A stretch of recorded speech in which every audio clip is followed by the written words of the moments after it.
This is Becoming UnDone.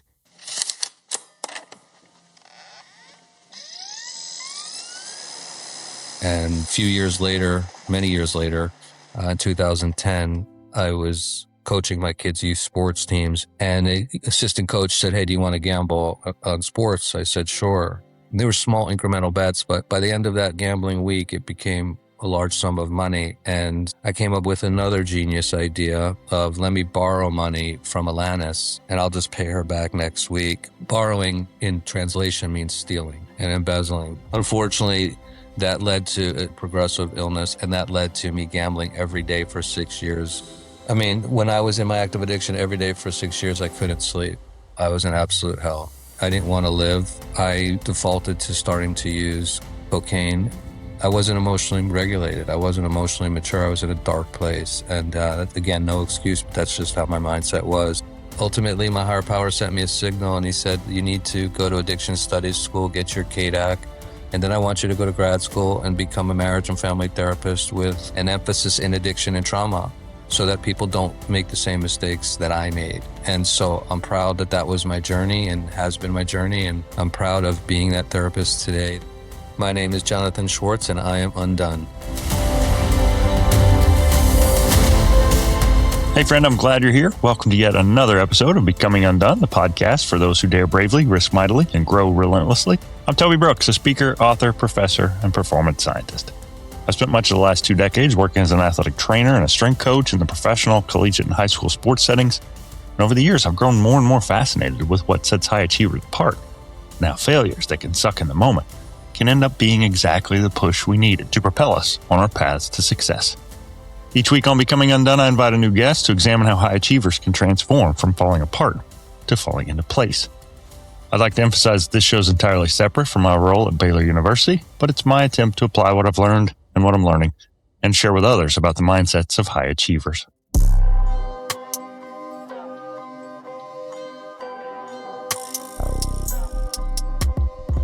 You know, some stories don't just challenge our assumptions.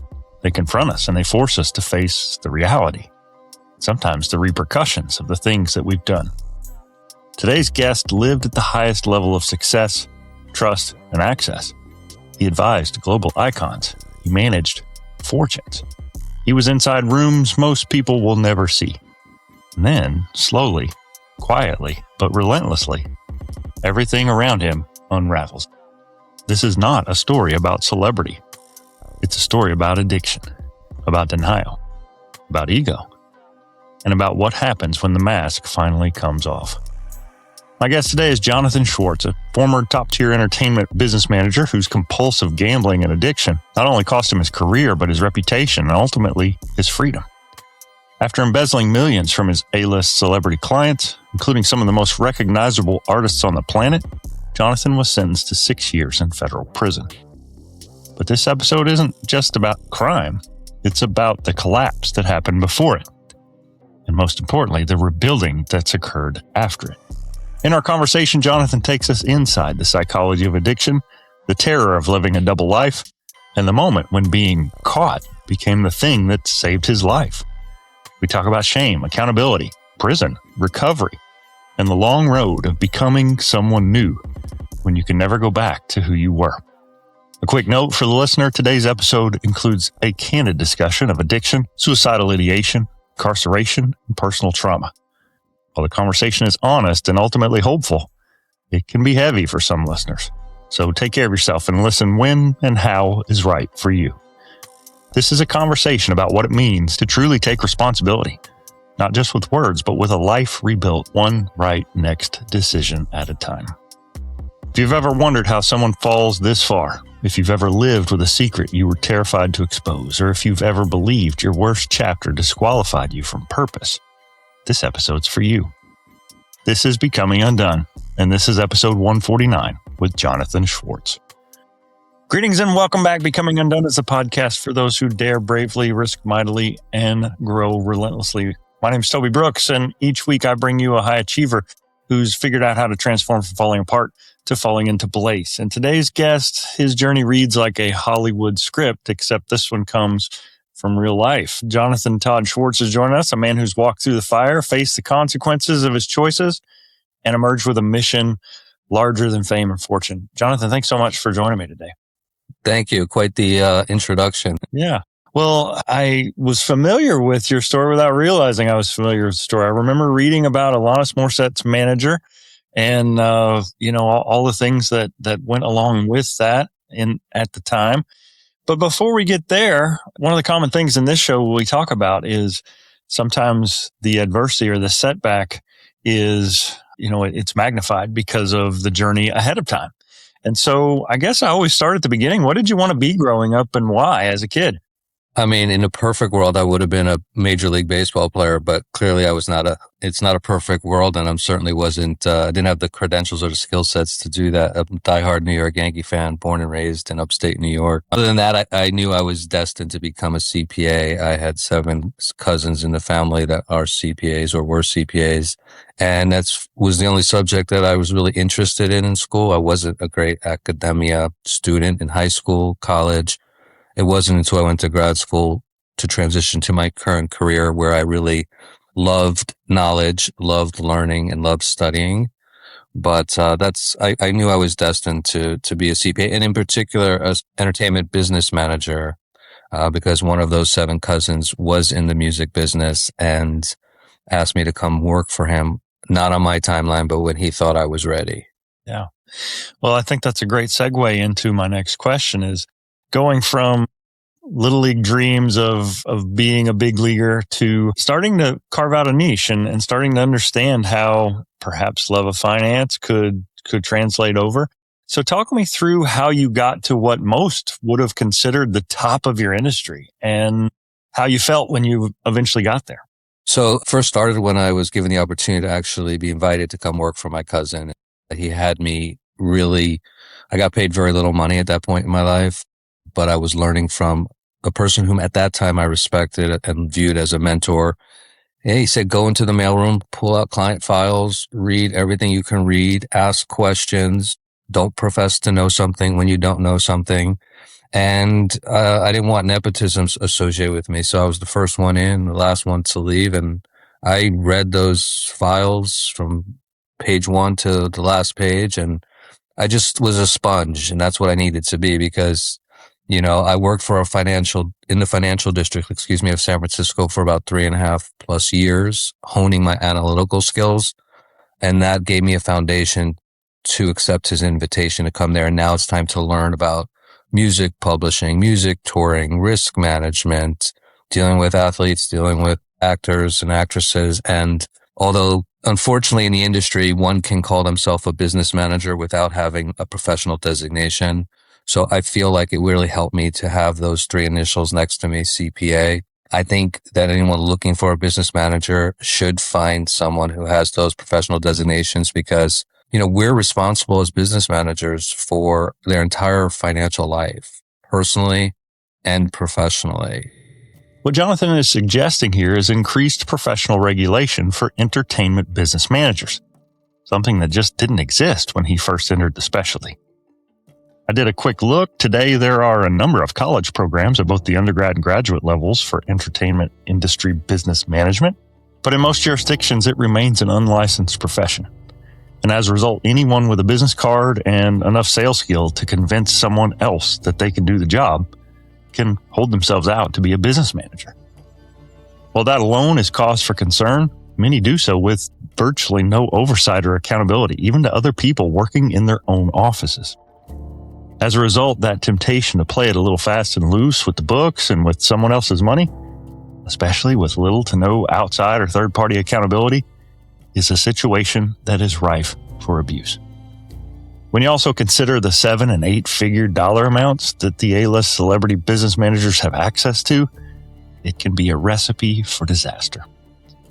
Short-term quote-unquote borrowing from an account to cover a gambling debt he was sure he could win back and more became a compounding problem, worsened all the more with that growing drug dependency. For Jonathan, the temptation proved too strong, as he found himself immersed in an ever-worsening gambling addiction and substance use disorder, ultimately paving the way on his path of self-destruction. One thing that we chose not to do, but other business managers do, is we outsource asset management, because we have already a lot of responsibilities as business managers in the client's lives. And we believe that the portfolio asset management of a client's portfolio is a full-time job in and of itself. So we would refer them to like 3 people, top people in the industry, that let them make the decision. And then we're sort of like the quarterback that goes to those meetings and is communicating often with their asset manager. So I enjoyed it very much at that time. Yeah. So you were with some top names in industry, in the entertainment industry, and growing a portfolio like that takes time. As you were involved in the growing and the scaling of your business, talk to me about how addiction and gambling started to make its way into your life. Did you see red flags or warning signs early on that might have alerted you to the fact that this might be something that I need to get under control? Yeah, before I address it, I'll answer one of the questions you asked earlier, which is like, how was I able to get A-level clients? Well, I didn't start out with A-level clients. So after I left my cousin's firm and joined another firm to really build a beautiful practice with great clients. And I think what helped me was I got a break with a band called Linkin Park. They were looking for business management in 2000, before Hybrid Theory, their first album, was released. And they were interviewing 6 plus business managers. And at the time, I wasn't a partner of the firm, but one of the partners who, may he rest in peace, Michael Oppenheim, who was my favorite partner and one who absolutely was my mentor and I loved dearly, passed away a couple of years ago. But he invited me into the meeting, and the band liked the fact that they had this older guy, more seasoned than I was at that time, and a younger guy without the gray hair that I have now. That was a nice combination. And so they retained our firm, and I became the lead partner. And ultimately their expectations helped me become a better business manager because I wanted to exceed their expectations. They were very business-like individually and collectively. I thought when I was getting into the entertainment space, I was going to be involved in the sex, drugs, and rock and roll era. But I think Linkin Park and those that followed Linkin Park showed their peers that it's not about sex, drugs, and rock and roll. It's about treating your music, your creativity, and whatever else you do professionally as a business. And so that's what I learned a lot from Linkin Park. And once the outer world saw the success that Linkin Park was having, even those within the entertainment space, lawyers, agents, and managers, they started calling me and asking if I could take on another client and another client. And so that was my lucky break. Going back to your most recent question, addiction, there were signs, yes. In college, I decided, I grew up poor, and I decided that I wasn't able to socialize with my fraternity brothers. I just didn't have the financial means. And so I had this genius idea, as I call it, in quotes, that I'll just ask one of my fraternity brother if he wants to be bookies with me, and let's target the Greek system. And well, that was a terrible mistake because we lost $10,000 in 2 weeks as bookies. Bookies don't lose because they know how to massage, if you will, each side of the equation, whether it's on this team or that team. They know they're getting 10% if they equalize it. We didn't think that way. We were naive, and we just went full throttle. And unfortunately, that was the first entree for me into gambling. My half of that $5,000, I could not afford to pay. So I abandoned my fraternity brother who was left to pay my share as well as his. And that was a sign of a poor behavioral pattern that I also adopted. I'll be honest, there's something about the way Jonathan is able to recount his first foray into gambling and subsequently his first big loss with such a matter-of-factness and sterility that's a little jarring for me. At this time in his life, $5,000 for a college kid is a big hit. And when Jonathan chooses to abandon someone he had counted as a friend and leave him to foot the entire $10,000 debt, it is a glaring warning sign of his cold indifference and some narcissistic behavior in full self-preservation mode. And this is before he has access to millions of dollars and a costly cocaine habit.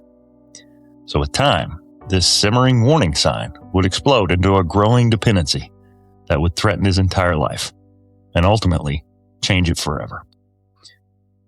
all of which, of course, I'm not proud of, but that's just the reality of my story. And so after that, I moved to San Francisco and finished school up in San Francisco State. At that point, I was at a school called SUNY Albany, State University of New York at Albany, who had a great accounting program. And then there was one other time. So when I started working for my cousin, his partner asked if I wanted to place a bet, and I said, sure. I lost $3,000. And again, that's a lot of money for me, both $5,000 and $3,000. I'm still a young adult trying to build my own professional career. And he was kind enough to pay for it because he knew I didn't have it. And so those two were major like signals that maybe, I could become a compulsive gambler. And, few years later, many years later, in 2010, I was coaching my kids' youth sports teams, and the assistant coach said, hey, do you want to gamble on sports? I said, sure. And they were small incremental bets, but by the end of that gambling week, it became a large sum of money. And I came up with another genius idea of let me borrow money from Alanis and I'll just pay her back next week. Borrowing in translation means stealing and embezzling, because unfortunately the mindset of a compulsive gambler at this time, I became a compulsive gambler, is one of grandiosity, right? Not living in reality, believing that I can win that money back in one day, one bet, and then Lannis won't know. And then I don't even have to go and target a few other of my many clients. And unfortunately that led to a progressive illness, and that led to me gambling every day for 6 years on sports. Taking a lot of money from a handful of clients whom obviously I hurt very much. They all were paid back, but it doesn't mean that what I did wrong is right. So I'm glad that they got paid back, and I'm glad that I have the opportunity today to make amends to some of them. Yeah, and that's got to be certainly humbling and a big load to carry. But at the same time, there's also, like you said, there's this notion that I'm not really stealing it. I'm gonna earn it back and put it right back, and that's part of the pathology of compulsive addictions. And I had a previous guest, Dave Holmes, former MTV VJ, and he mentioned just how impactful it was for him to be at Times Square at the height of MTV's popularity, and how he was a VJ, and they were there to see Britney Spears and Justin Timberlake and all those people, but because he was there, because he was in that space, it became something that he craved as well. And he found himself not just wanting to be around the spotlight, but be in the spotlight. And so for you, you're at a very high level in your space. Very few people in the world get to interact with the celebrities that you're interacting with. Did you find yourself drawn to, you said Linkin Park wasn't about sex, drugs, and rock and roll, but at some point, did that enter the equation? Did you feel like you were also, if not a celebrity adjacent? It's a great question. And so frankly, talent, we're not the talent. Business managers are not the talent. Lawyers are not the talent. Agents are not the talent, and I never thought I was the talent. I was really good prior to my active addiction at staying in my scope of responsibilities and helping them as best as I could. I was not enamored. I never have been enamored by celebrities. And so the answer to that question is absolutely not. I was not part of that entertainment space. I just happened to work as a member of a professional team that represents those high net worth celebrities. In fact, even Chester and the band and many of my clients have attended many of my children's bar mitzvahs, and very close with all of my clients, even some of the direct victims I was close with. And people say, well, what kind of moron are you? And the truth is I was a moron.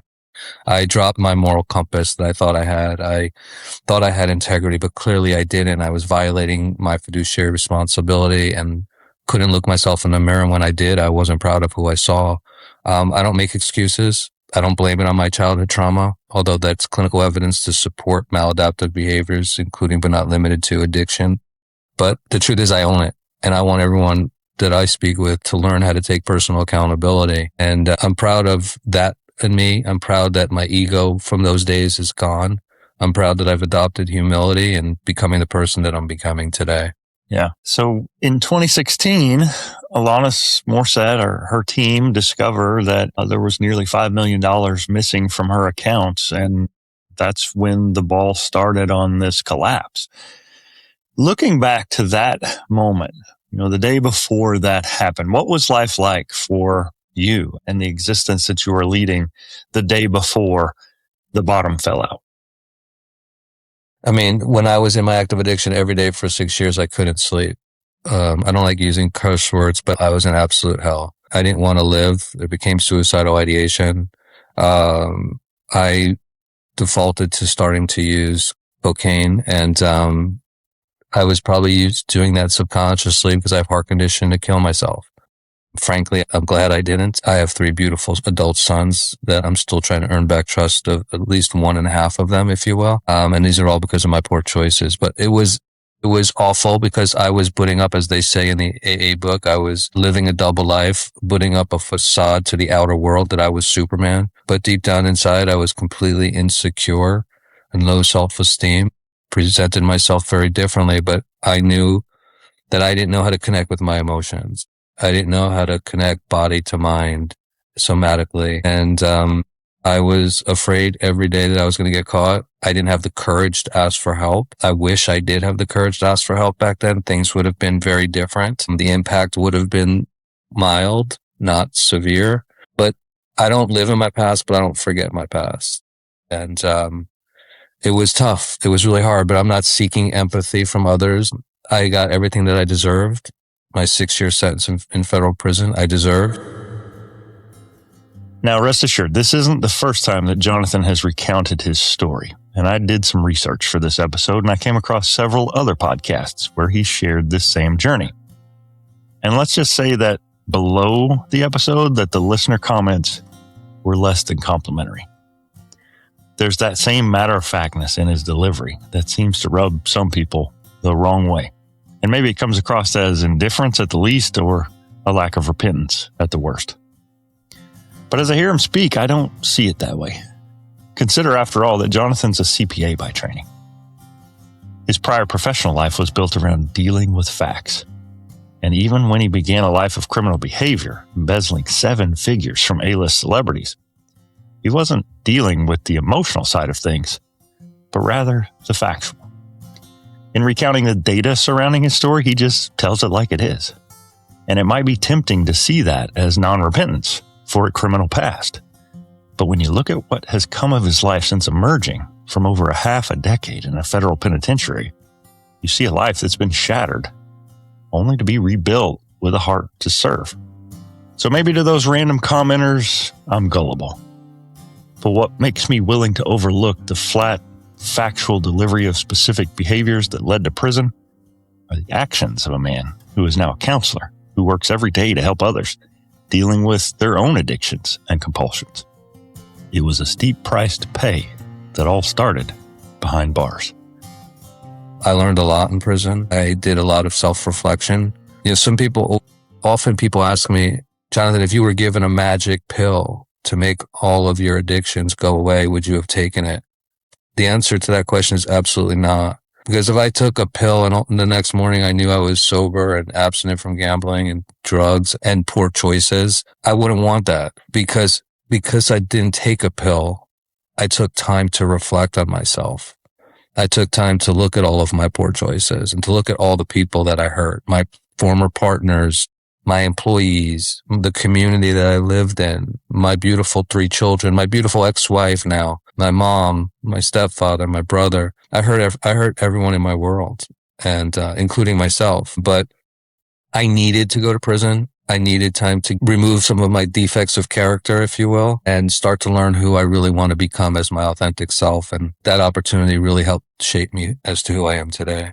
Yeah, I think there's no doubt that it is a heavy load to bear to realize the people that we've hurt along the way. And you mentioned it yourself that in some ways, the getting caught was perhaps the release that you were looking for. And so do you feel like that being caught or this discovery from Alanis and her team was really a critical positive turning point in your life, even though by external standards, like this guy's world's fallen down around him? Yeah, thankfully it was the trigger to open up all the books of every client and identify those that I took from. And if not getting caught, I probably would have followed through with my suicidal ideation. Getting caught I wish it would have happened sooner, but more importantly, I wish as I said earlier, I would have had the courage after the first week of ever betting with a client's money to ask for help. My partners likely at that point would have supported me. Perhaps I would have been required to go into a treatment center, which I would have embraced. But again, I wasn't emotionally regulated. I wasn't emotionally mature. I was in a dark place. And, again, no excuse, but that's just how my mindset was. And I'm glad I got caught. In fact, when we knew that she switched business managers, when we received the call in fourth quarter 2015, the bookkeeper said, what do you want me to do with all the files? I said, you know what? Don't do anything. Just give it to him. That was my way of saying I'm going to get caught and I want to get caught, because I could have changed the general ledger instead of from cash withdrawals to some other line items on the balance sheet or the income and expense financials, but I didn't. I wanted to get caught. Singer Alanis Morissette's former business manager is headed to prison. An LA judge sentenced Jonathan Schwartz to 6 years for stealing millions from the Grammy winner and other clients. CBS 2's Erica Mandy is live in downtown LA with reaction now from both sides. Erica. Well, Pat, Alanis Morissette told a judge someone she trusted betrayed her in a, quote, sinister manner. She had to come face to face with that man here in federal court in a hearing that lasted into the evening. Alanis Morissette arrived at federal court in downtown LA Wednesday to tell a judge how her former business manager, Jonathan Schwartz, harmed her and her future. He apologized directly to Miss Morissette for the deceit and the harm that it caused her. A judge then handed down 6 years in federal prison and ordered Schwartz to pay more than $8.5 million in restitution. Schwartz admitted and pled guilty to embezzling a total of $7 million. In a letter to the court, Schwartz blamed a gambling addiction and promised to make amends, though the court didn't seem to buy it. The court said that may explain, but it doesn't excuse the conduct. The sentence of 6 years is actually more than prosecutors had asked for. We can assume Alanis Morissette is happy with that, but she did not want to comment after that hearing. Pat and Rick. So I did. I never had the chance to make amends to Alanis. And the only reason why I talk about Alanis and you mentioned Alanis is because she's the only, of the 5 victims, she's the only one that came out publicly. And so I feel comfortable expressing that. I'm not violating any confidentiality there, if you will. The others have asked in the courtroom to have their names sealed so they're identified by letters or numbers. And I won't reveal those names because I want to honor that. In fact, all of my clients were great people. None of them deserve this. And even the indirect clients, the clients whom I didn't take from but were on my client roster, they were embarrassed by my behavior. So nobody deserved this. And they were incredible people and I just hurt them very much. Yeah. I respect that. I know that going through the process of trial and going to prison, being incarcerated, you emerged as a different person by all external accounts. And I've seen some interviews that you've done. Talk me through the in-between time, though. You don't just magically go from being caught stealing almost $5 million to being remorseful and wanting to make amends. What was that healing process and that restoration and recovery like for you? And what did you lean on or learn from during that time that really helped? So when I got caught, I was put on 14 months of pre-sentencing, which means I was restricted to movement within a certain geographical parameter. And what I did was I did 2 things. One is I said, let me go into an outpatient program. It was called Bet Teshuva. They specialize in gambling and substance use here in California. But I didn't go there, honestly, for the right reasons. I went there because they had an alternative sentencing department, and I was hoping that they would help me within that department to mitigate my sentence. So I certainly didn't go for the right reasons, number one. Number 2, I decided to work with a sponsor, one of the most well-respected men in the AA community. And alcohol wasn't my thing, but with my mindset, even today, I'll be 10 years sober on May 9th of this year.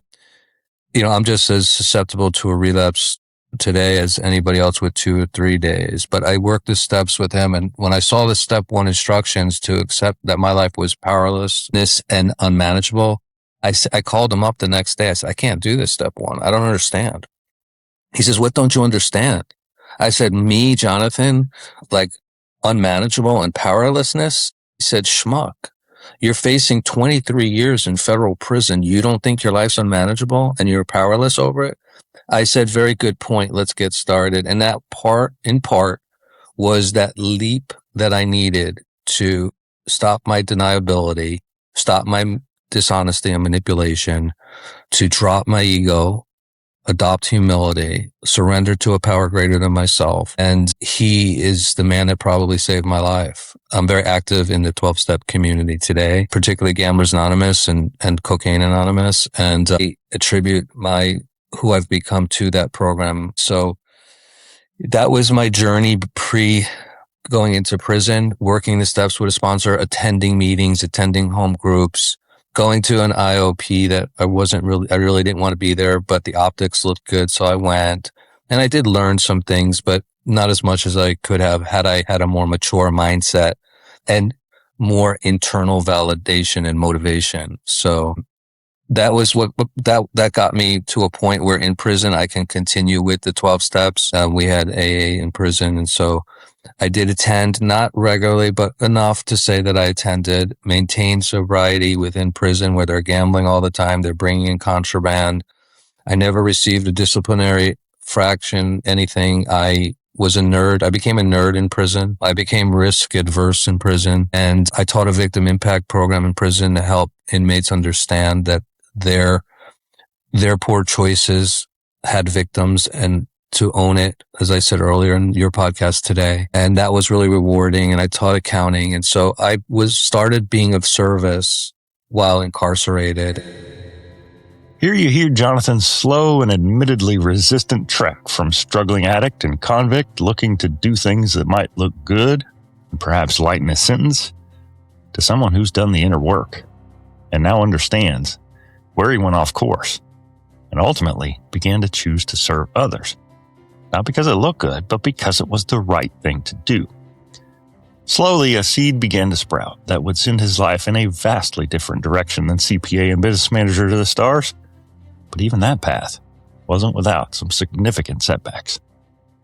When I came out of prison, I needed more humility and I couldn't get a job. I'm a felon. So I worked at Dunkin' Donuts. After 2 months, I got fired from there, not cleaning the floors. And ultimately, my higher power sent me a signal and he said, you need to go to addiction studies school, get your KDAC. And then I want you to go to grad school and become a marriage and family therapist with an emphasis in addiction and trauma so that people don't make the same mistakes that I made. And so I'm proud that that was my journey and has been my journey. And I'm proud of being that therapist today that can talk to people like my brothers and sisters in the program and help them as best as I can. Yeah. Well, that's honestly, that's a common thread that I hear, whether folks dealing with addiction or those that work in the therapy space, is oftentimes either they got support and they want to be that for someone else, or in some cases they lacked support and they want to be that for someone that doesn't have it. And so I applaud you for turning, what was obviously a crushing moment, and by all accounts, it was something that you wouldn't have necessarily chosen, but it's ended for good. What do you think are the biggest lessons you've taken from this journey, and how do you hope to inspire other folks today? One is to not judge a book by its cover, to get to know an individual, not by what they look like perhaps on the outside, but to spend time and get to know someone. I found that when I was interested to learn in prison about most inmates, and they took the time to share their story, regardless of socioeconomic status, religion, race, or otherwise, at the core, they loved their family that they hurt as well. And so for me, one of them was to not judge other people. 2 would be to, most importantly, have the courage to ask for help. 3 would be to recognize humility and to accept a fellowship, the importance of community. So today I surround myself with very small quality inner circle because I can set boundaries. I learned how important it was to set boundaries. I recommend to clients daily to please set boundaries for yourself. It's a healthy version of being selfish. It's not like you're being self-centered, and develop a quality inner circle, because I think in our society, we use the word friends too loosely, and we use the words I love you to friends too loosely, particularly here in California. And so I think it's important to surround yourself with healthy people. And that's what I've done. And that's what I learned as well. And most importantly, as well as dropping the ego and asking for help is take responsibility. Stop making excuses. Learn, identify the people that you hurt your loved ones. I'm not going to earn back the trust of my loved ones through this mouth because they remember this mouth as being manipulative and dishonest. The only opportunity I have is to continue to do the next right thing on a daily basis. And if someone's willing to observe me and see that I'm a different person, say through my behaviors, not my words, then perhaps I'll be blessed that those people will accept me back into their life. Yeah, I'm reminded the first ever guest on this show is a guy by the name of Joseph Skrzyjewski. He's executive director at Hazelden Betty Ford out in Rancho Mirage. And it was really my interaction with him. I participated in a medical education program where we were exposed to addiction care for the first time in my life. And I will say with all naivety, I went there judging a lot. You said a lot of people are judgmental. They're not curious. And I probably, if I'm honest, viewed addiction as a convenient excuse for a lot of people. And they would say, you make poor choices and those are the consequences. But viewing addiction as a psychological disorder, as something that some folks are genetically more likely to have than others, and seeing addiction care firsthand, the medical intensive care for people detoxing is days 1 and 2 and 3. And then you go into the psychological healing and just seeing what those spaces were like for people that have had their world fall down around them. And now they're dealing with a physical ailment. They can't control their heart rate and uncontrollable sweating and all of the physical issues associated with detox. And then to see people on day 26, 27, 28, getting ready to leave the program and just seeing how far they had come. I was only there for a week, but I got to see kind of a cross section of what a month-long intensive inpatient addiction recovery program was like. One of the things that stood out to me the most there were people who had been in there multiple times. And the relapse rate is fairly high. And one patient in particular came to me and he said, I am great in here. I go to yoga. I've got my food is picked out for me. They give me this training protocol and I'm learning things. And as long as I'm at Hazelden Betty Ford, the world is great. And I'm a contributing member of this community. But as soon as I go back, I'm surrounded by all the places and the people and the surroundings that enabled me to become an addict to begin with, and I just fall apart. Have you encountered that in your recovery, whether it's from addiction or whether it is from just making amends with people in your life? Talk to me about the importance of the community, the space, cultivating your environment so that you can be successful in that recovery journey. Yeah. So to your point earlier, regarding a treatment center and what happens inside of a treatment center, right? So I work as a program director and a therapist at a place called Altus Rehab, and we're a luxury detox and residential facility in California. And we're both cash pay and private insurance, right? So the private insurance, the problem I have with the industry as a whole is this.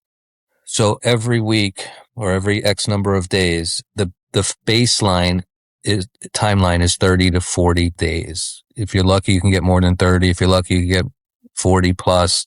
But it all depends on a case manager at the insurance company who doesn't even understand addiction.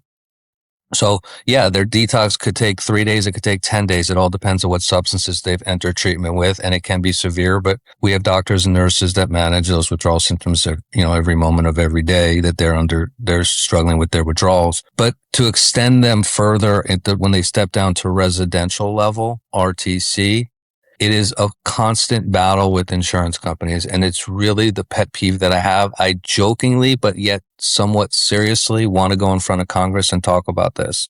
So now let's fast forward. We're at day 27. Now I'm trying to get them a week more. It gets denied. Why does it get denied? They don't even look at the clinical documentation. They don't look at the medical necessity from the medication protocol.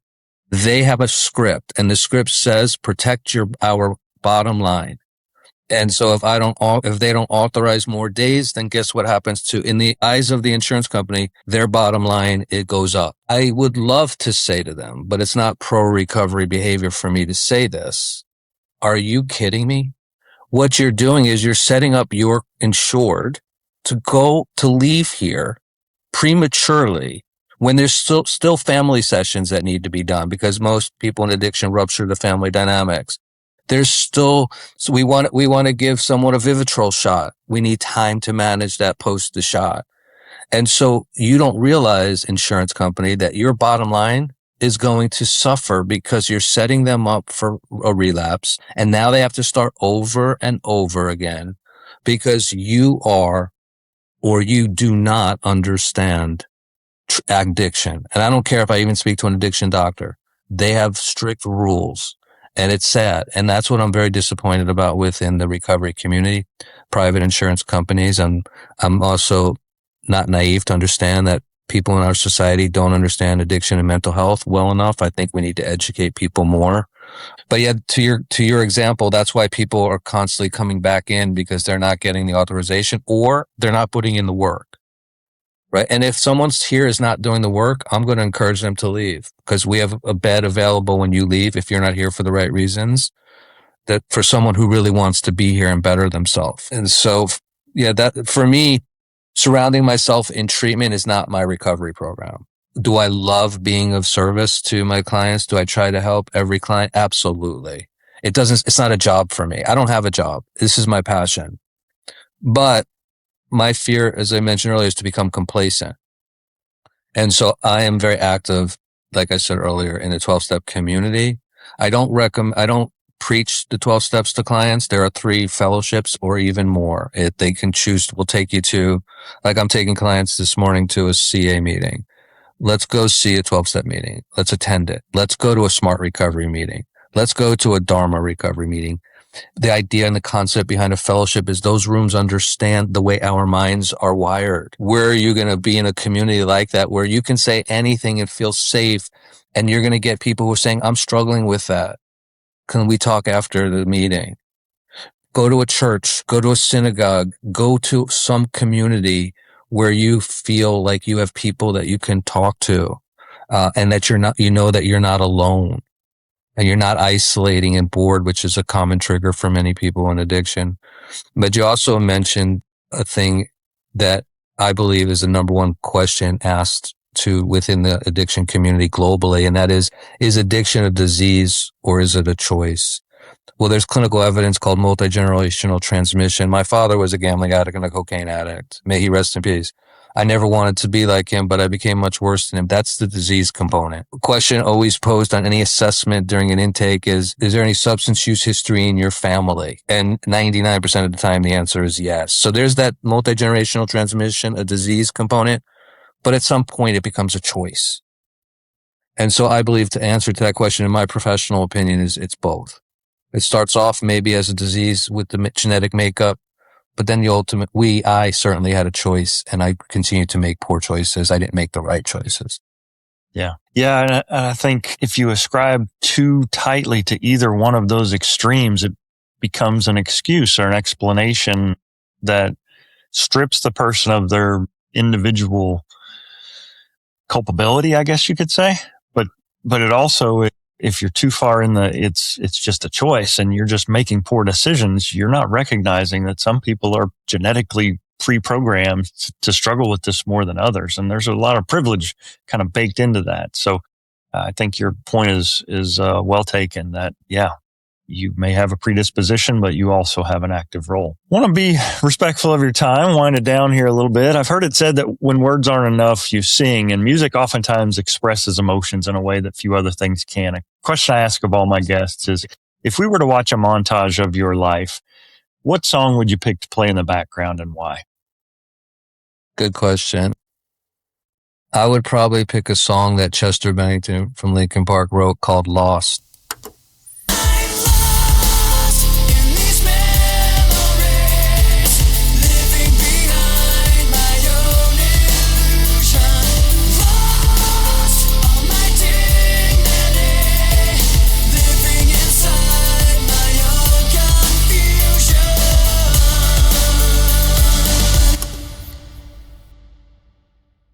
was released maybe within a year ago or so. And it just talks about how lost I was, how much I was putting up this facade.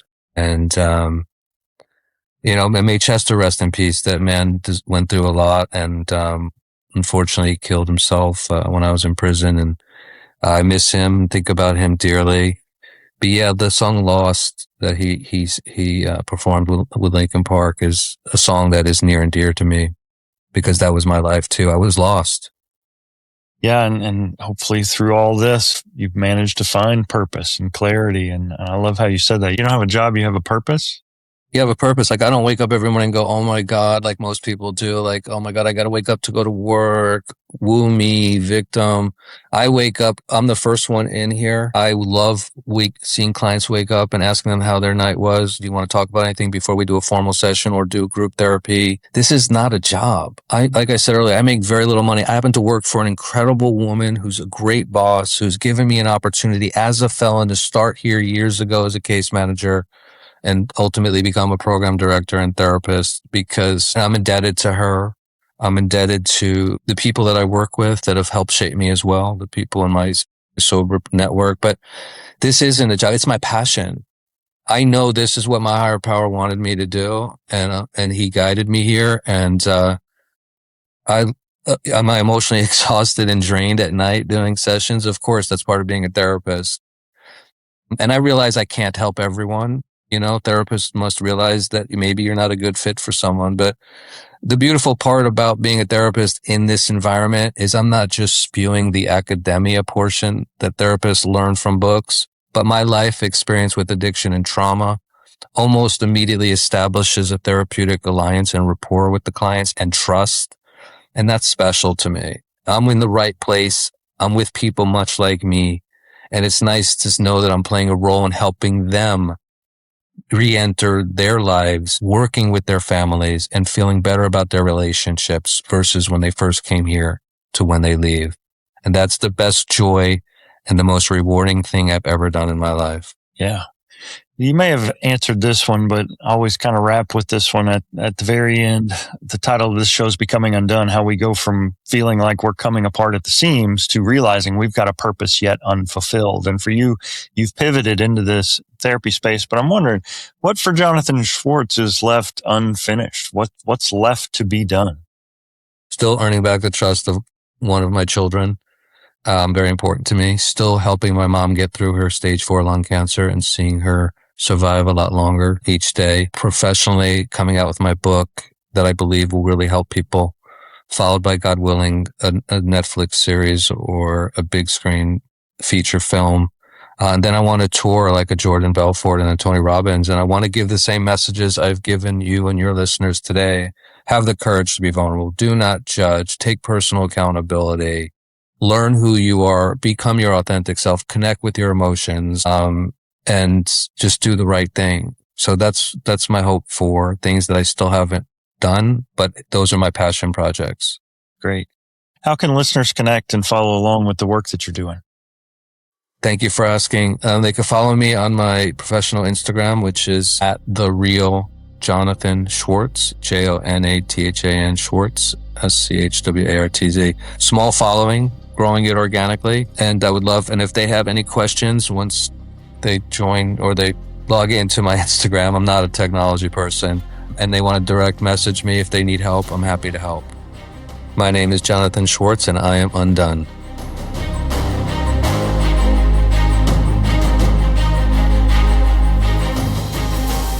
Sometimes the stories that stop us in our tracks aren't the ones that end in victory, but the ones that begin in pieces.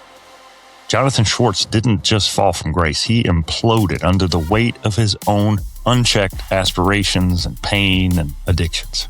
He hurt people who trusted him. He lost everything.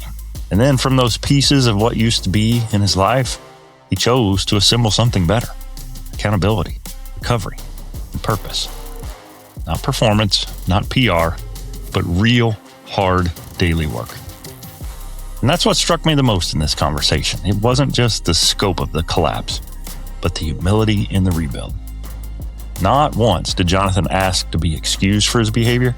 He simply asked to be seen as someone becoming. Maybe you're there too, caught in the wreckage of your own decisions, or even someone else's. Maybe you've felt that pull between shame and silence, between fear and honesty. Maybe you know what it feels like to be lost. But here's the good news. Being undone isn't the end. It's often the beginning of who we were, always meant to become. So if you're standing in the rubble today, just know you're not alone. You're not finished. And there is still a way forward.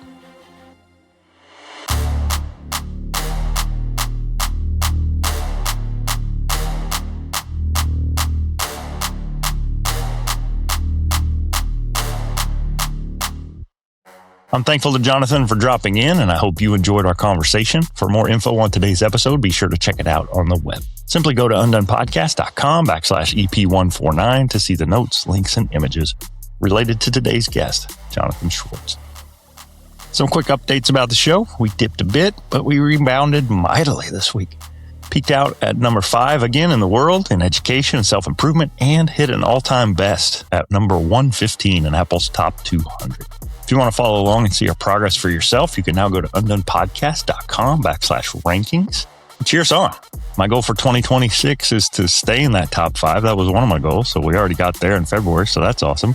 And to hit top 100 across the board. We got really close, but just not quite. So with your help, we can do it. If you'd be so kind as to share the show with a friend and leave a comment or a review, that would be most helpful and most appreciated.